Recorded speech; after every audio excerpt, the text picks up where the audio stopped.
أوه ماي جاد، لما يجب علي تعلم ذي اللغة العربية؟ لما أقحم في مخي لغة لا طائل منها في الدنيا؟ ما جدوى النطق بكلمات من زمن قريش محكية؟ هل نحن بعصر عباسي أم عصر الدولة الأموية؟ في هذه الحقبة الزمنية قل لي أين هي العربية؟ بصروح العلم المبنية لن تجد كتابا عربية. في عصر نهوض التقنية ما زالت تحبو كصبية، حتى إن أحسنت النية سمعتها تبدو ضبابية. قد برعت في وصف السيف أهدته أغاني طربية. ما هذا العنف المتخفي برداء وصوف أدبية؟ قلة أشعارها في الحب والباقي قصائد حربية، وكأن الشاعر موعود في الحرب بعبد وسبية. ثاني أصعب لغة تنطق من بعد اللغة الصينية، أتقارن نفسها بحضارة أبناء الصين الشعبية؟ لا أعلم ما سر صعوبة لغة ليست بأساسية في عالم أرقام الديجيتال والمصفوفات الرقمية. حدثني عن لغة النصب، لن أثق بلغة النصابة وحروف جرت بالغصب،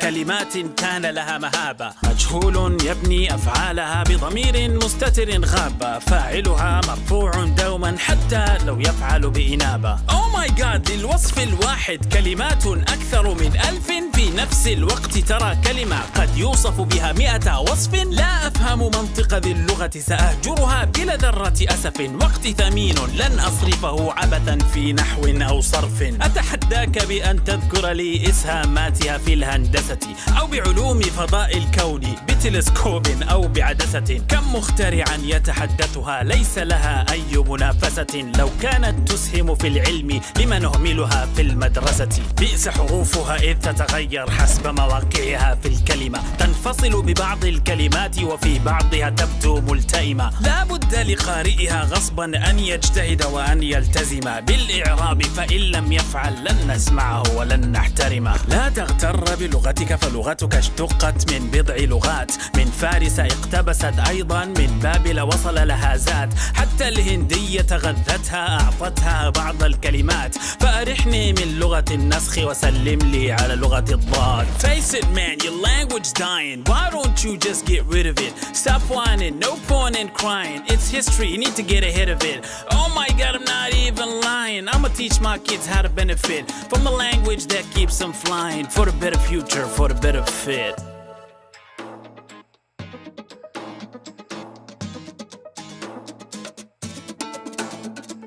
لسنا في العصر العباسي ولسنا في الدولة الأموية، لكننا في عصر شباب يتنصل من أقوى هوية. في زمن شباب مهزوم منبهر بالإنجليزية، وكأن عصورنا في الماضي ما كانت أبدا ذهبية. لا عجب بأن تسأل عن سر غياب اللغة العربية، أن تتساءل عن دورها بدهاليز البحث العلمية، وإجابة سؤلك في أنها قد غابت ظلما وبفرية من أبنائها هم ظلموها واتهموها بالرجعية. اللغة تعبر عن قوة أهلها من بين الأمم، ألسنة شعوب العالم يفتخر بها منذ القدم. راجع تاريخك كي تعرف من هم أسياد الكلم. الأدب العربي تربع زمنا في أعلى القمم، تتحسس من لغة تتغزل بالسيف وشدة ضربه. ما بالك لم تذكر من يتغنى ببطولات الحرب من أمم أخرى ولغات، وأولئك من غير العربي. الكل يمجد أسلحته من أقصى الشرق إلى الغرب. ثاني أصعب لغة تنطق مع ذلك يدرسها الصبية، في كل الأقطار تردد. بالقرآن لغتنا ستحيا. كيف تغيب دور العربي في المصفوفات الرقمية والعالم يكتب أرقاما خرجت من رحم العربية؟ ما بالك تستهزئ بقواعد لغتك وتشكك فيها، تسخر من جرها من نصبها وتركت جمال قوافيها. روعة لغتك ذي بينة، قدحك هذا لن يخفيها. شبهاتك في النقد ركيكة، لو أنفخ فيها سأطفيها. لم تتشكى من كثرة وتعدد كلمات الوصف؟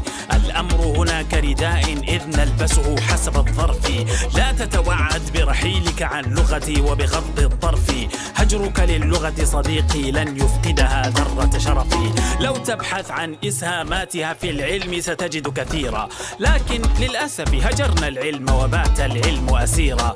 ما بين فساد في الدول به أضحى الأمر عسيرا، كثيرة وهروب عقول عربية، فالفرص هناك وفيرة تتذمر من شكل حروفها وكأنك طفل في روضة تبحث عن عذر لكسلك لكي تبقى في هذه الفوضى. أنا متبرع، دعني أدربك بقلمي فضلا لو ترضى، سجل اسمك في مدرستي وبسرعة لا تضع العرض. كلمات لغات بني البشر ما كانت حكرا أو حصرا، لا توجد لغة في العالم لم تأخذ شيئا من أخرى. بدأت تتضح لي الرؤيا، أظن بأني عرفت الأمر، يبدو أن العلة فيك ويبدو أن العلة كبرى.